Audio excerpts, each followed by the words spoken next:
రాష్ట్ర ప్రజలందరికీ కూడా దాన్ని దృష్టిలో పెట్టుకుని ఇది ప్రజలు ఇచ్చిన తీర్పు కాదు, ఈవీఎంల వల్ల గెలిచిన గెలుపు అని ప్రజలందరికీ కూడా మళ్ళీ మనం గుర్తు చేయాల్సిన పరిస్థితి. అలాగే ఇంకొక ప్రముఖ నాయకుడు ఉన్నారు, ఈయన ఎక్కడన్నా కనబడితే కొంచెం చెప్పరా మీరు నాకు?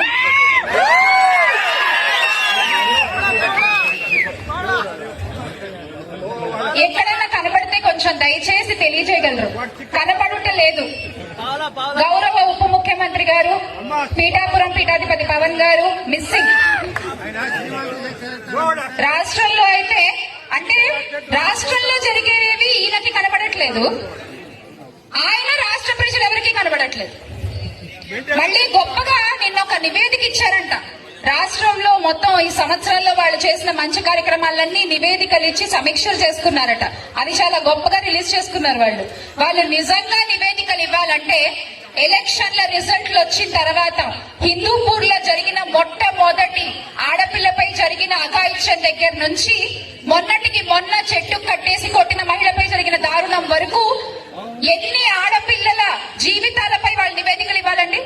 ఎన్ని కుటుంబాలపై వాళ్ళు నివేదికలు ఇవ్వాలి? ఎంతమంది నిరుద్యోగుల కన్యలపై వాళ్ళు నివేదికలు ఇవ్వాలి? ఇది కదా వాళ్ళు ఇవ్వాల్సిన నివేదికలు. ఏమీ చేయకుండా ఏదో చేసేసామని గొప్పలు చెప్పుకుంటున్నారు.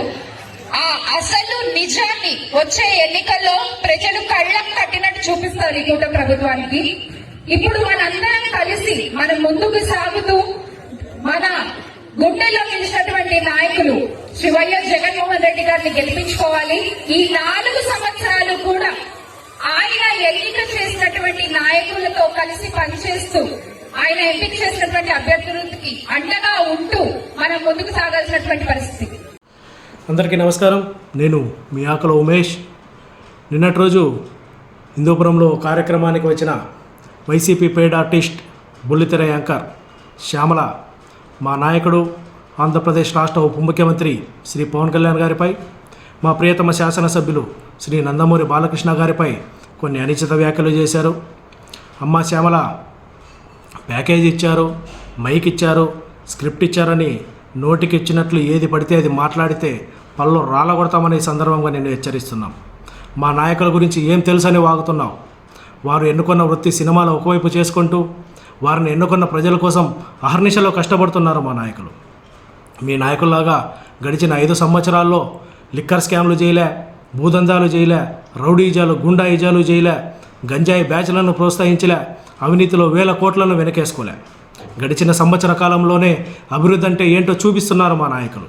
హిందూపురం నియోజకవర్గం విషయానికి వస్తే నందమూరి బాలకృష్ణ గారు అడిగిన వెంటనే 86 కోట్ల పంచాయతీ నిధులను శాంక్షన్ చేశారు పవన్ కళ్యాణ్ గారు. అది వారికి హిందూపురంపై ఉన్న గౌరవం. అందులో 30 కోట్ల రూపాయలతో ఆల్రెడీ పనులు పూర్తి చేశారు. ఇంకో 15 కోట్ల నిధులతో అభివృద్ధి చేస్తున్నారు. హిందూపురం పట్టణంలో 92 కోట్ల నిధులతో రోడ్లను, 136 కోట్ల నిధులతో పైప్ లైన్లను ఏర్పాటు చేయబోతున్నారు. 100 కోట్ల నిధులతో హిందూపురం రూపురేఖలు మారిపోబోతున్నాయి. ఇవేవి తెలుసుకోకుండా ప్యాకేజీ తీసుకొని నీ కళ్ళకు గంతలు కట్టుకొని పవన్ కళ్యాణ్ గారు కనబడట్లేదు, బాలకృష్ణ గారు అభివృద్ధి చేయట్లేదని నోటికి వచ్చినట్లు మాట్లాడితే ఉపేక్షించేది లేదని ఈ సందర్భంగా నిన్ను హెచ్చరిస్తున్నాం శ్యామల. మీలాగా మా నాయకులు శవ రాజకీయాలు చేయరు. శవాలు ఎక్కడ దొరుకుతాయా, ఎప్పుడు చిల్లర రాజకీయాలు చేస్తామా అని మీరు వేచి చూస్తున్నారు. మా నాయకులు అభివృద్ధి పథంలో రాష్ట్రాన్ని నడిపిస్తుంటే మీ నాయకులు రాష్ట్రాన్ని అధోగతి పాలు చేయాలని చూస్తున్నారు.